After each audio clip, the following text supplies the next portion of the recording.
Amen. Ayan. So, ngayon naman po, tayo po ay dadako sa pinakamahalagang parte ng ating gawain. Kaya, I'm hoping and praying na tayo po ay ready na. Ready po natin ang ating puso't isipan sa pakikinig ng salita ng Diyos. Kaya ngayon po, welcome po natin ang ating preacher, Attorney Riveri.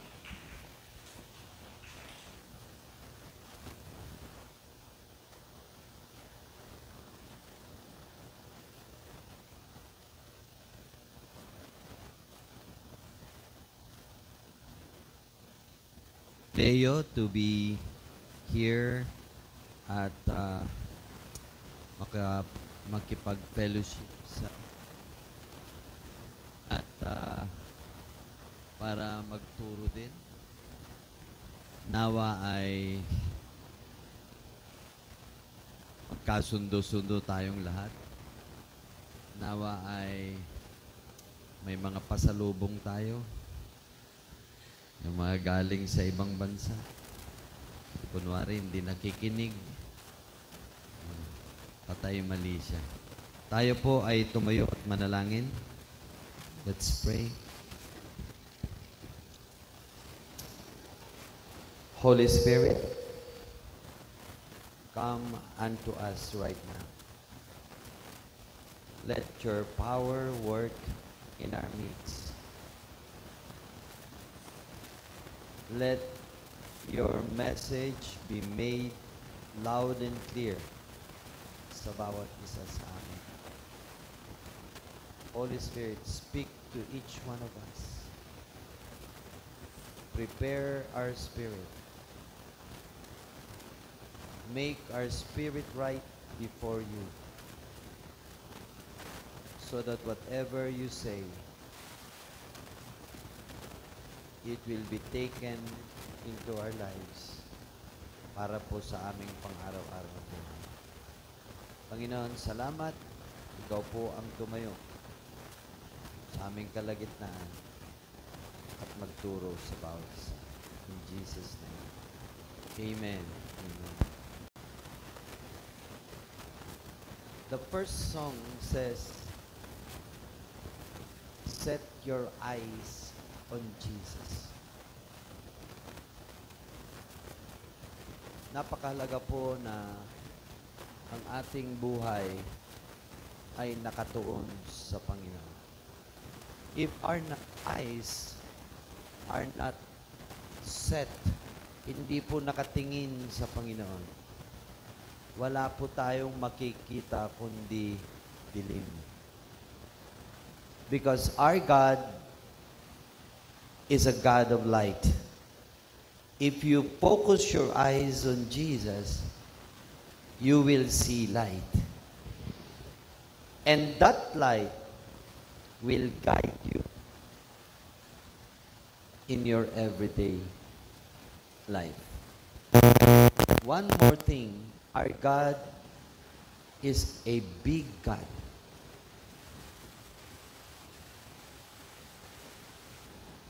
Because He is a big God, nothing and no one, wala sa atin ni isa.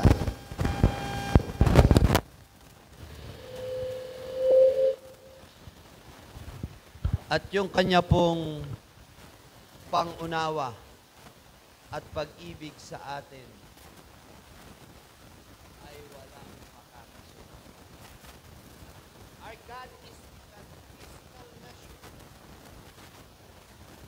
He is beyond the space and beyond time.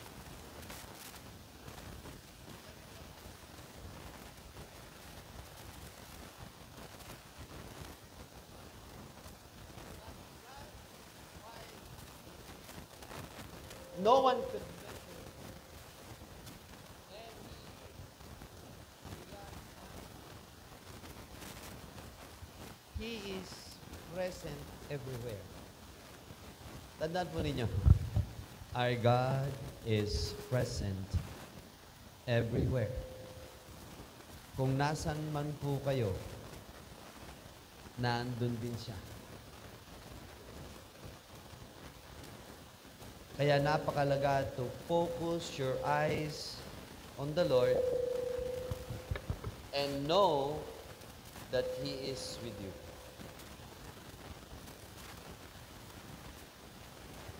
Having your eyes focused on the Lord and knowing that He is with you,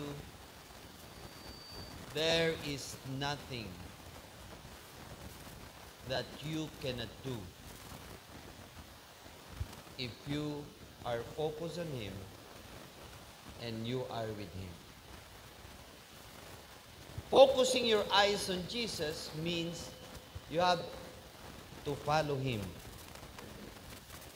Faith is dead if not coupled with obedience. Kung wala pong pagsunod, walang silbi ang pananampalataya. And that is how you should focus your eyes on Jesus. Our God is bigger than the sea. Our God is bigger than the ocean. Our God is bigger than the world. Our God is beyond the measure. If that is the kind of God we have, pero parang hindi tayo masaya minsan. Parang nalulunod tayo sa problema. How do I know that nalulunod kayo sa problema? When you start defocusing your eyes from Jesus to other things. Pagka nagsisimula na po kayo na ang inyong pananampalataya ay nakabase na sa ibang bagay, anumang bagay yan, at hindi na ang Panginoon, unti-unti po kayong lulubog sa tubig. And as you go deeper to the water, you will be drowned. Kayo po ay malulunod. Kaya napakalaga na ang ating buhay ay nakatuon at lumalakad sa Panginoon. You can have a self-evaluation. Lord, tama ba ang buhay ko? Check your spirit. Check your spirit. Kaya nga, dapat sasabihin natin sa Lord palagi, Lord, every day create the right spirit in me. Because apart from the Spirit of God, or wala tayong tamang espiritu sa Panginoon, lahat ng ating desisyon at ginagawa ay walang kabuluhan. Kahit nasabihin mong nagsasakripisyo ka, kahit sinasabi mong nag-overtime ka, if you do things, if you say words apart from the Spirit of God, or you have the Spirit of God, but a corrupted mind, a corrupted heart, wala pong saysayan. This morning, I would like to share with you the book of Ezekiel, chapter 47.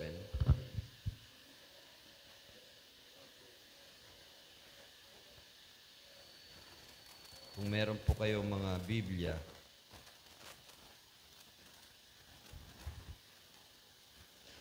simulan po natin sa verse 3. Ang sabi po rito, meron daw isang tao pumunta sa eastward side of the world at meron siyang panukat sa kanyang kamay at sinukat niya 8,000 cubics. Ang 1,000 cubics po ay kalahating kilometro. And then led me through water that was ankle deep. Sino itong me? Si Ezekiel. Si Ezekiel. Ezekiel is a prophet of God. A prophet is someone whom God talked to directly dreams. And God through that man, an angel, was communicating to Ezekiel. At dito makikita natin, yung tao na to, unknown man, actually, may panukat. Mga kapatid, may dala ho ba kayong panukat? O ang panukat ninyo, ang katawan ninyo? Palakihan na lang. Bills. Bill sa telepono, bill sa electric, o kaya bill.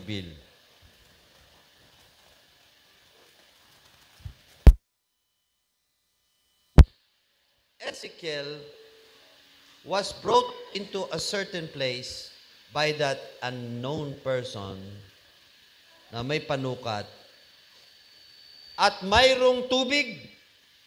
May tubig na lumabas. Kung babasahin nyo yung verses 1 to 2, may tubig na galing sa templo.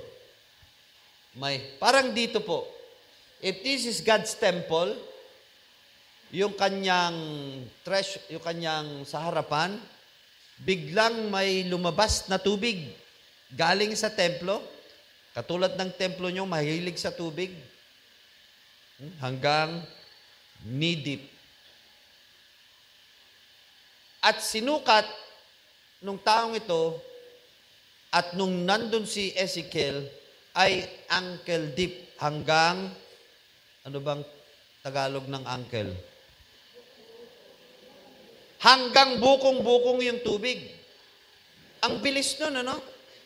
Paglabas ng tubig, kalahating kilometro kaagad ang layo. At yan ay ankle deep. Verse 4.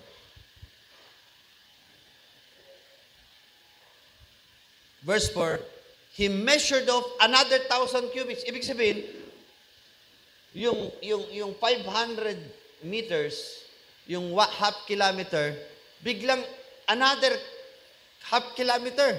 Ang sabi niya dyan, sinukat niya uli at nilid niya, dinala niya si Ezekiel sa pangalawang sinukat na tubig. Okay? At anong sabi niya rito? The water was knee deep. Kanina, ankle deep. Ngayon, knee deep. Oh.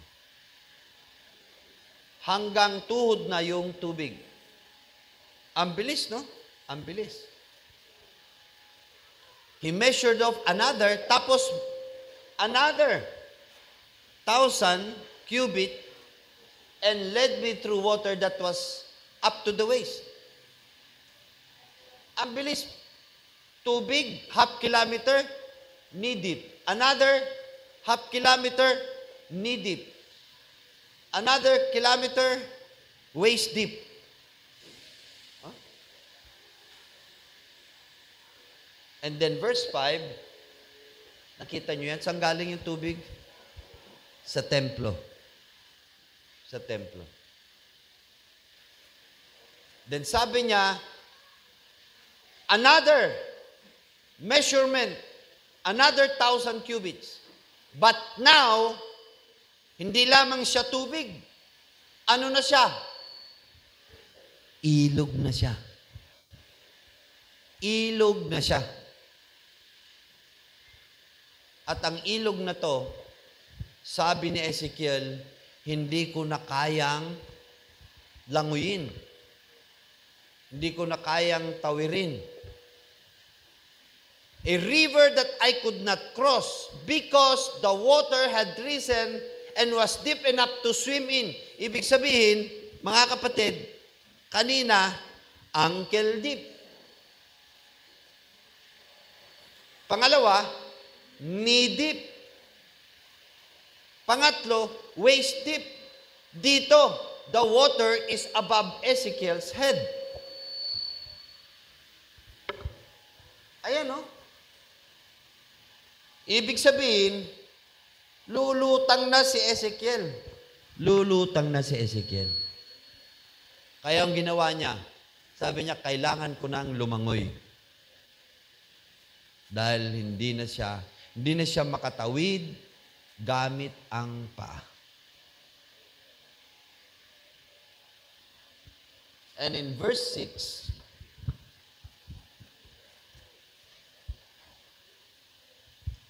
the unknown person guiding Ezekiel asked this question. Son of man, Ezekiel, do you see this? Nakita mo ba to?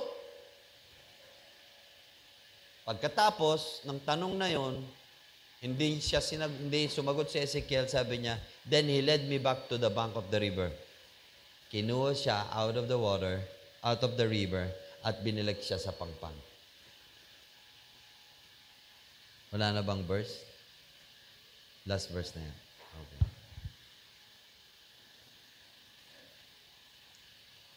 Ang tanong po ay ito. Ano itong tubig na to? Ano ang tubig na to at ano ang mensahe ng Diyos? Kayo po, kung kayo po ay nasa tubig ngayon, ankle deep, knee deep, tuhod, balakang, o nakalubog na po kayo sa tubig? Hindi ko alam kung paano mangungusap ang Holy Spirit sa inyo dito.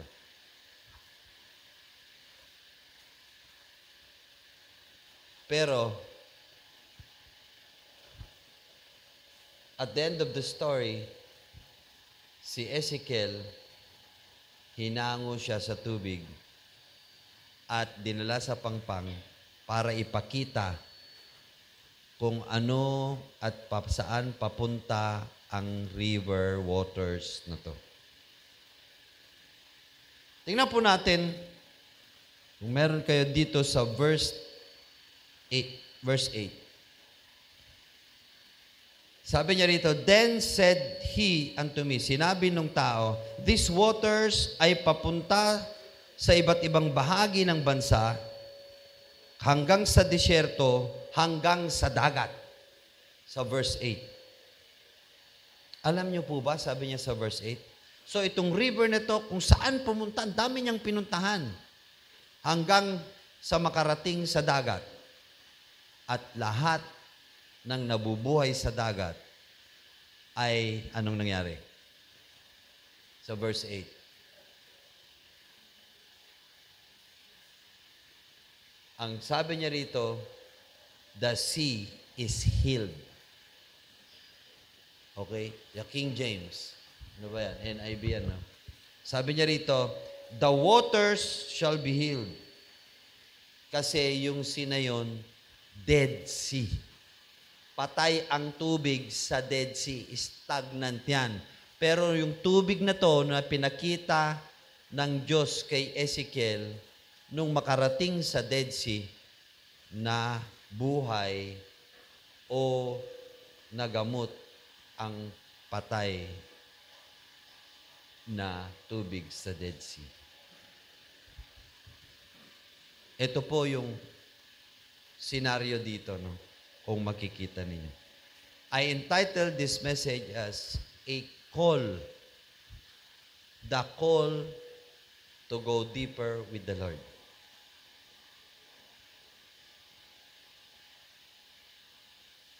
Dito, ito ay tawag to go deeper.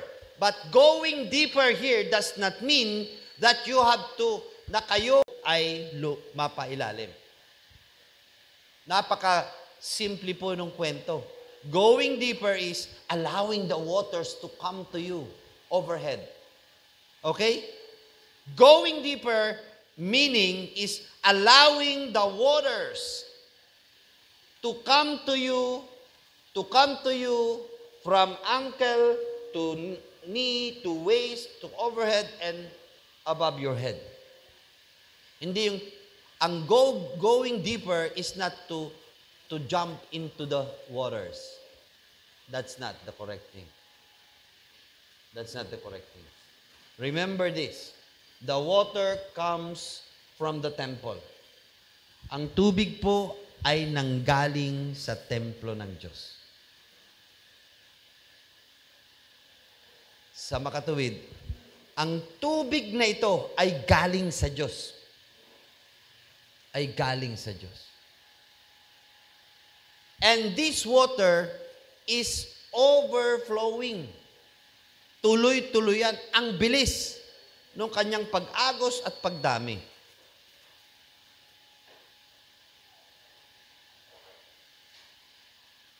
And this water in the New Testament is no less than the Lord Jesus Christ.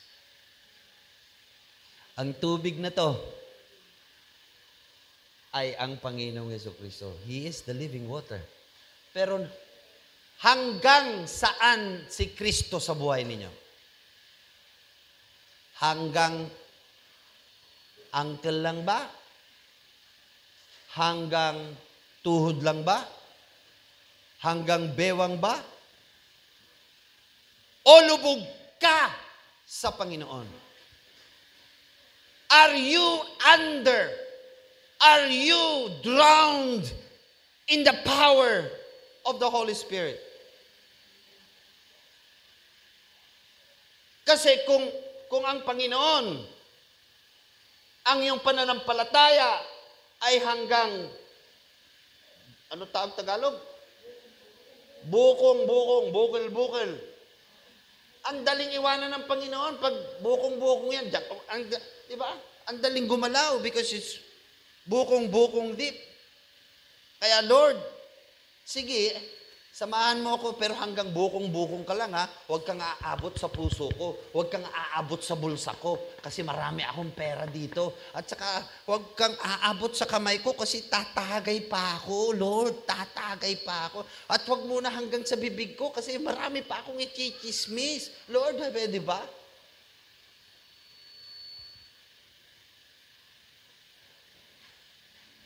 Going deeper is allowing the water, allowing Jesus to completely control you.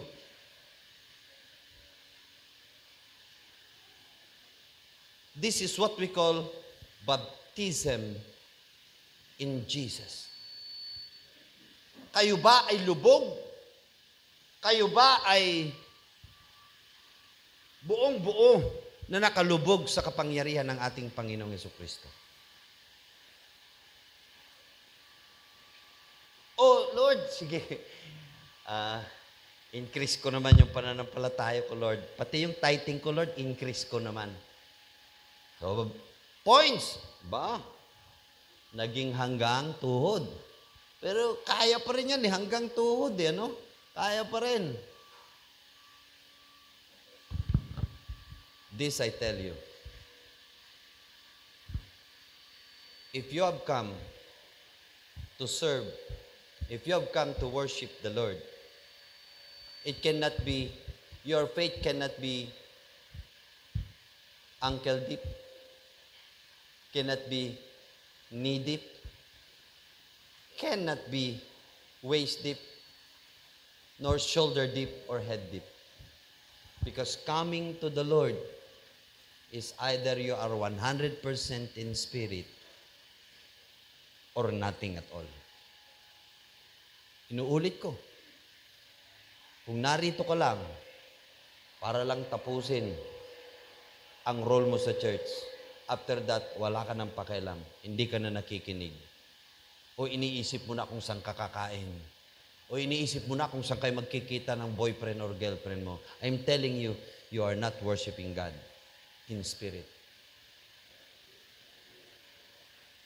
You should always imagine that coming to church, that this church is filled with the waters of God and all of us are under the water of God.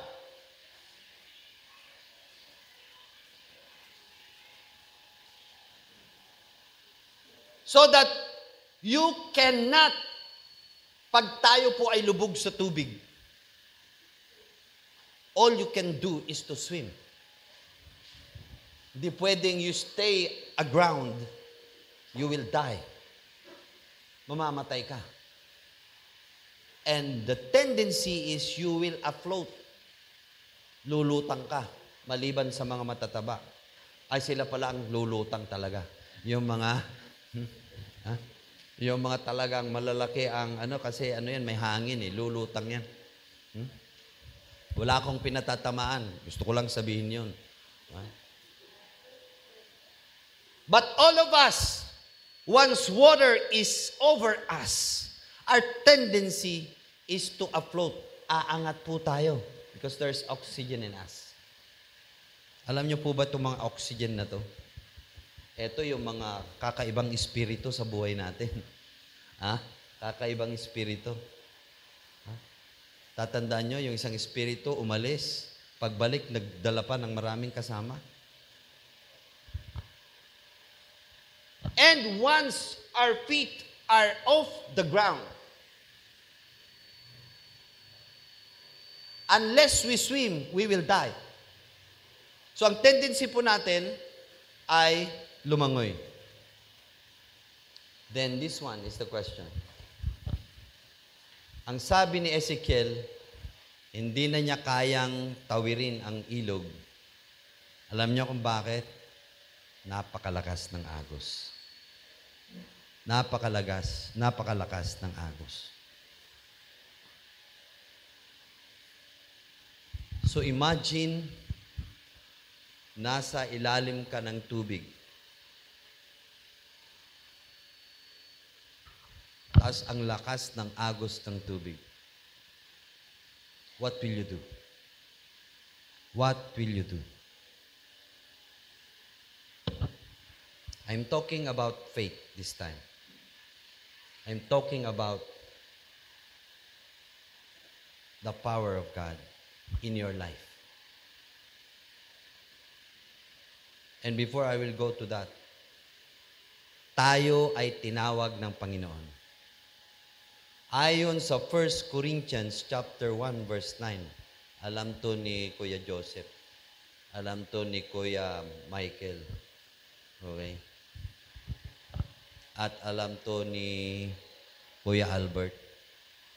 Galing magturo ni Kuya Albert, hindi niyo pinagbigyan siyang nag-preach, ha? Pag ganyan lang yan, pero ang lalim niya sa word. Ewan ko lang kung ganun siya kalalim kay Ariji. And na-bless ako kasi early kagabi, he texted me.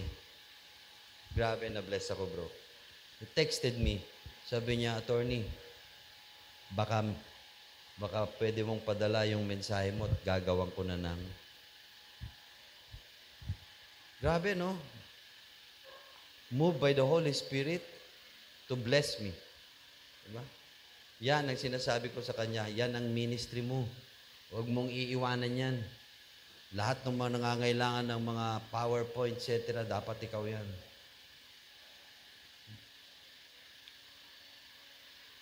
First Corinthians 1:9.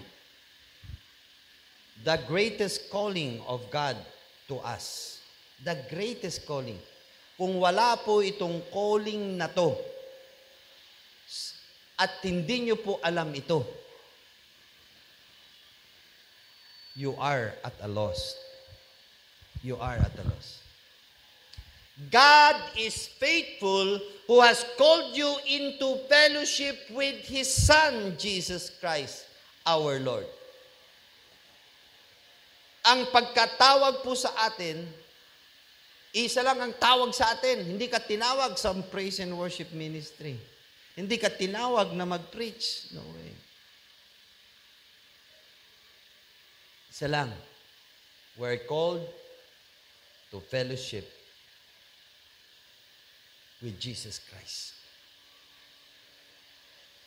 And this call to fellowship with Jesus is a daily continuing calling. Hindi pwedeng kasama mo si Kristo pag linggo, o kaya hanggang alas 12 lang kasama mo ang Panginoon, pero alauna o Lunes, Martes ay hindi mo na kasama. You are a fake believer. Ay, hindi pwedeng, kung talagang may Kristo ka, may relasyon ka sa Panginoon, it should be a 24/7 relationship. You should always be in fellowship with the Lord Jesus Christ. And to maintain that fellowship, to keep that fellowship working, is you've got to go deeper with Him. Kailangan you go deeper with the Lord.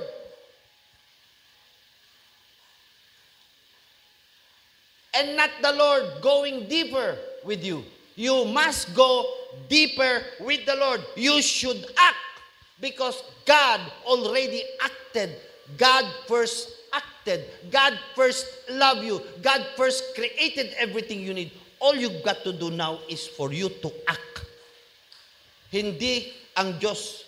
Tapos na. Ginawa na ng Diyos ang lahat. He died on the cross. And before you were created, He created all the things that you need. He created heavens and earth. He created your wife. He created your husband. He created money. He created everything you need. Ngayon naman, anong gagawin ninyo that God has done everything? There's only one thing that the Lord will do. Babalik siya para kunin niya tayo. That's the only thing left. Kaya nga, meron ka ba talagang relasyon sa Panginoon? Then dapat hindi ka nagpa-fluctuate sa faith mo. Hanggang ankle deep ka lang ba? O lubog ka talaga sa kapangyarihan ng Panginoon? Lubog ka ba sa iyong relasyon sa Diyos? At kung lubog ka sa relasyon mo sa Diyos, then go deeper with the Lord. Go deeper with your faith. Go deeper with your obedience. Go deeper with your ministries. Because it is in your ministries where you can show that you are in active fellowship with Jesus. It's your relationship. It's your fellowship. In fact, it is Jesus that you should bring in to wherever you are being destined to live. Kung tinawag kang mag-aral ka, pero dapat dala mo si Kristo pa rin. Kung ikaw ay tinawag magtrabaho ka na mag-drive ka with the Lord. Tinawag kang kumanta ka with the Lord. Tinawag kang mag-preach, you are chosen to preach, then preach with the Lord. Binigyan ka ng ministry, marriage ministry, then be sure you bring Jesus in that marriage. Hindi dapat nahihiwalay. Kaya nga sabi niya sa James 4:8, James 4:8, you take note of this verse. James 4:8. Anong sabi niya diyan? Jesus said, "Come! Come! Lumapit ka sa akin. Come near to me." At anong sabi niya? I will come near to you. Sino unang lalapit ngayon? Ikaw. Ikaw ang unang lalapit. Come near to God and He will come near to you. Anong sasabihin? Wash your hands, you sinners, and purify your hearts, you double-minded.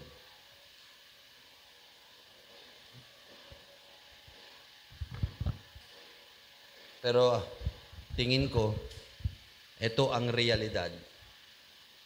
Sana, we don't only come to the Lord pag Sunday. Parang pag hindi na Sunday, iba na ang mga bulaklak na lumalabas sa bibig natin. Iba na ang ginagawa ng ating mga kamay at paa. At ibang lugar na tayo. Hindi na lugar ng Panginoon. It's no longer the garden of God, but the garden of the enemy.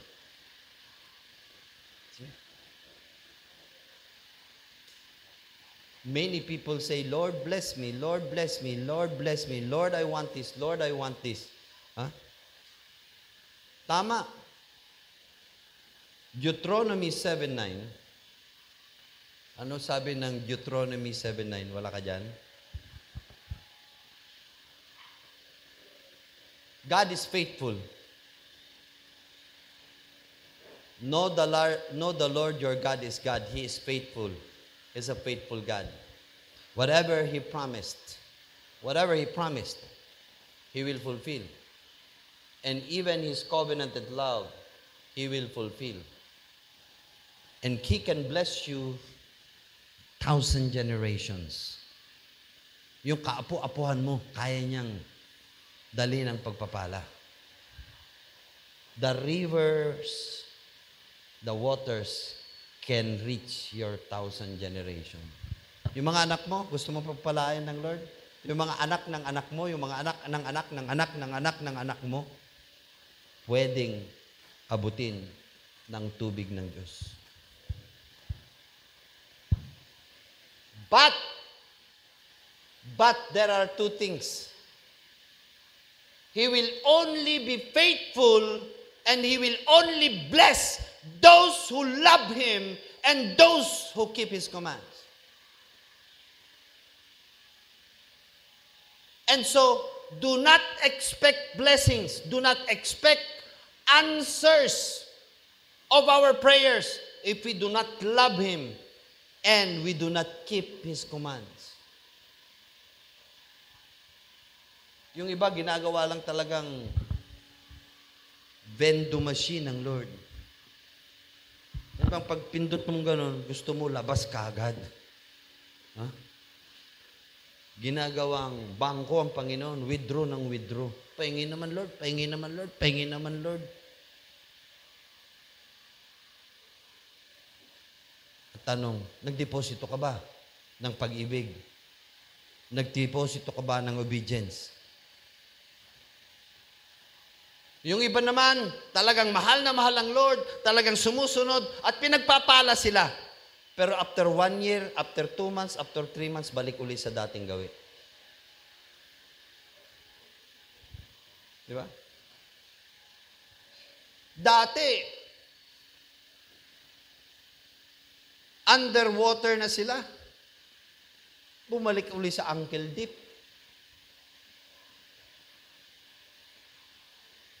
Because they stopped swimming. They stopped swimming. They stopped obeying the Lord. If you stop swimming, if you stop obeying the Lord, mamamatay ka. Ito yung tinatawag nating the living dead. The living dead. You're only a believer in words or a believer in your mind. Like Judas Iscariot, like Cornelius. Gagaling nilang manalangin. Judas Iscariot physically was with Jesus. Almost every time wherever Jesus went. Pero number 1 na magnanakaw, si Judas Iscariot. Si Cornelius, prayerful, generous giver, galing mag-pray, mag-fasting, devoted. But when Peter came, sinamba niya si Pedro at hindi si Jesus. You've got to be serious with your faith. You've got to be serious. Our God is faithful. What He says, He will do. Pag sinabi niya, pag hindi mo ko minahal at di ka sumunod sa akin, impyerno ka. Impyerno ka.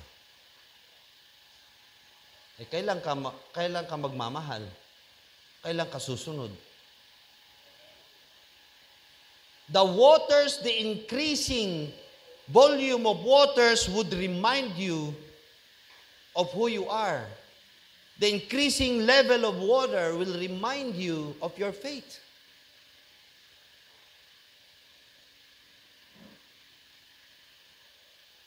Paano pag naging dry land yan? Buhay mo. Dry na dry ka. Wala kang contentment. Ang dami mong problema. Bakit ba ganito, ganyan? Ano ba tong buhay na to, Lord? Yun pala, wala ka ng tubig. Nung binigyan ka ng tubig, gusto mo hanggang ang bukong-bukong lang para makagalaw pa yung ibang katawan mo sa ibang bagay. Hindi. If the water of the Lord is only waist level, you have not totally surrendered your life to the Lord.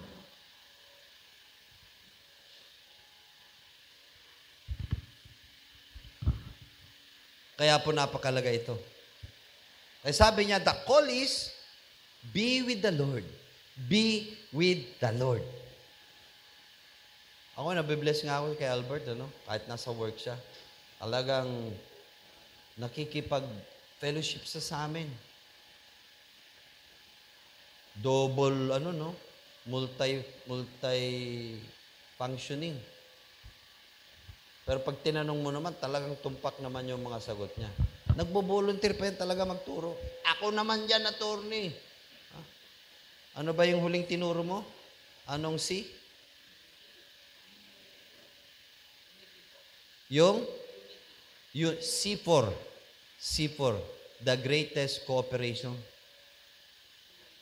Nakakatuwa yung mga tinuturuan ko, no? Kahit si Kuya Joseph, grabe mag-research yan. Daming verse. Lalalim.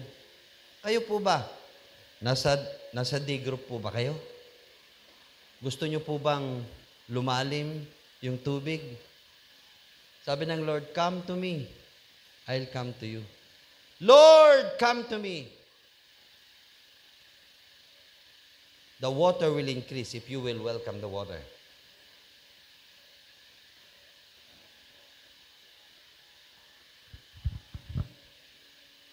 O yung tubig mo ay minsan 5 feet, 6 feet, mamaya naman 1 foot. Ala, ganun. Ha? Pawindang-windang. Di ba? Minsan nasa praise and worship, minsan wala. Sa church nandyan, minsan wala. Nasa Bible study, nandun wala. Meron naman. Ano ba talaga?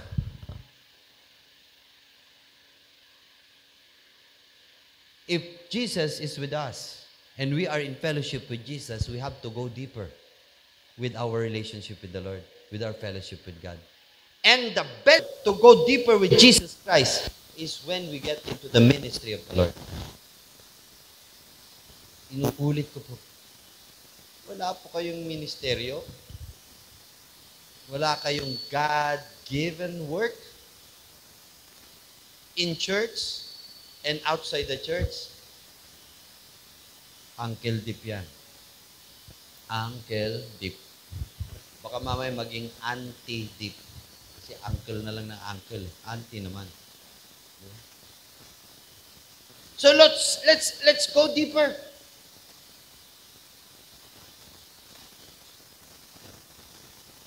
Wala na.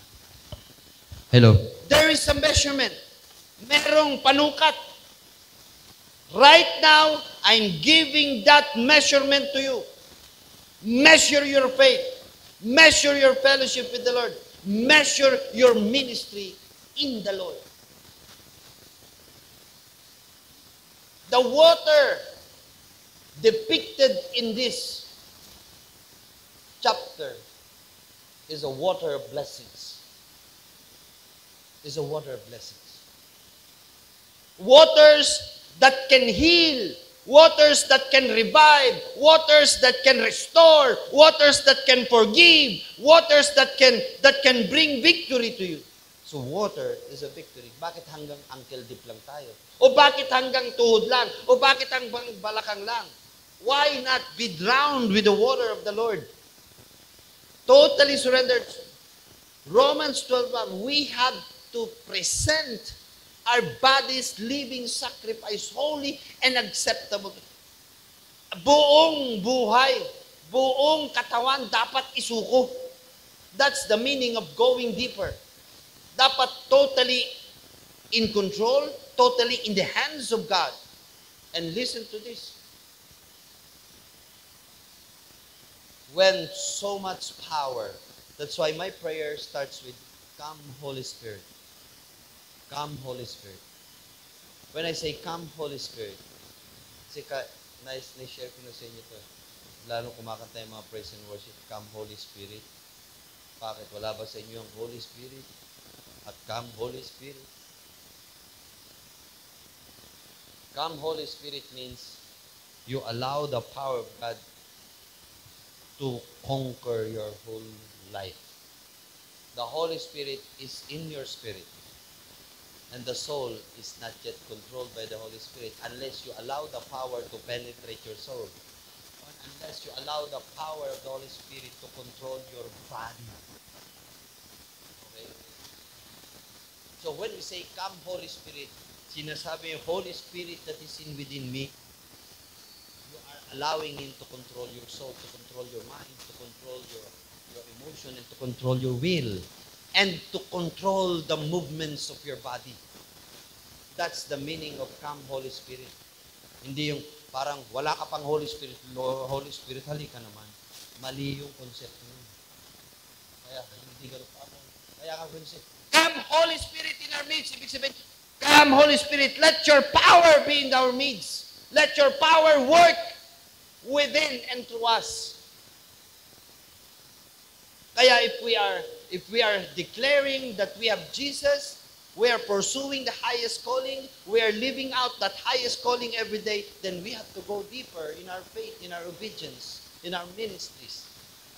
Kailangan po lumalim tayo. And getting deeper, meaning allowing the waters, allowing the power of God, allowing the victory of God, allowing the forgiveness of God, allowing the hands of God to drown us. Lunurin tayo ng kapangyarihan ng Panginoon. Lunurin tayo ng pag-ibig ng Panginoon. Lunurin tayo ng habag ng Panginoon. Walang 99% po sa buhay natin. Because God is looking at worshipers in spirit and in truth. Siya'y tumitingin sa mga nananampalataya, sumasamba sa Kanya, hindi sa pisikal ninyo. Maring, yes, tama siya, torne, pero gumagano ko, bailisan mo, gutom na ako, torne. Bilisan mo, torne, meron pa tayong discipleship mamaya. Tagal-tagal mo pa magsalita. Anong klaseng espiritu yan? Ha? Yung iba naman, buti na lang wala akong discipleship. Buti na lang wala akong ministry para makauwi ka agad. Anong klaseng tubig meron ka? Anong klaseng faith meron ka? Sabi ng Diyos, keep holy the Lord's day. Ilang oras ang day? Ilang oras ang isang araw? 24 hours. Pero minsan, gusto natin, alas 12 lang, tapos na. Di ba? Ayan. Pero salamat kasi may mga pasalubong yata tayo.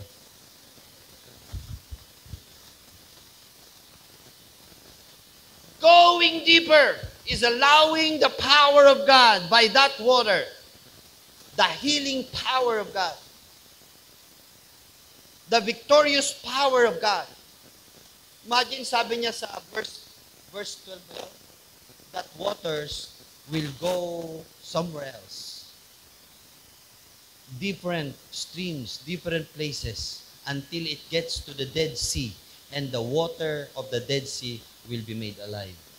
And anything in that Dead Sea water, mabubuhay.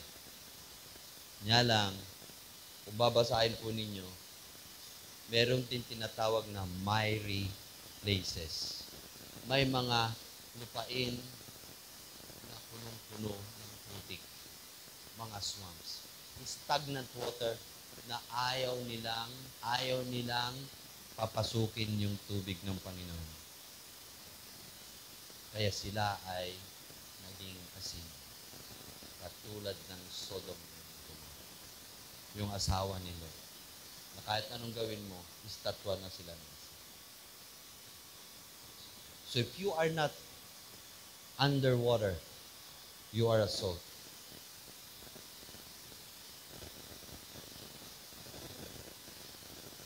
Go deeper. Go deeper. You need to swim. And listen, the currents, yun pong, ano Tagalog yung currents? Yung agos, malakas yung agos that Ezekiel could not withstand. Kung napakalakas ng agos, tapos kaya mo bang salungatin yung agos na napakalakas? Sabi niya rito, hindi na niya kaya. And mapapagod ka, di ba? Mapapagod ka. But if you know, pero kung alam mo na yung agos na yan ay kamay ng Diyos. Ako, at sinasabi ko sa inyo, yung agos na yan ay agos na nagre-representa sa kamay ng Diyos. Kaya huwag mo nang salungatin. Magpatiagos ka na. Ibig sabihin, God is directing you through that river, waters, kung saan ka pinili, kung saan ka hinirang. Saan ka nga ba pinili? John 15:16. The currents of the river, which are the directive hands of the Lord. Saan ka nga ba dinala ng Panginoon? Isa lang naman ang pupuntahan natin.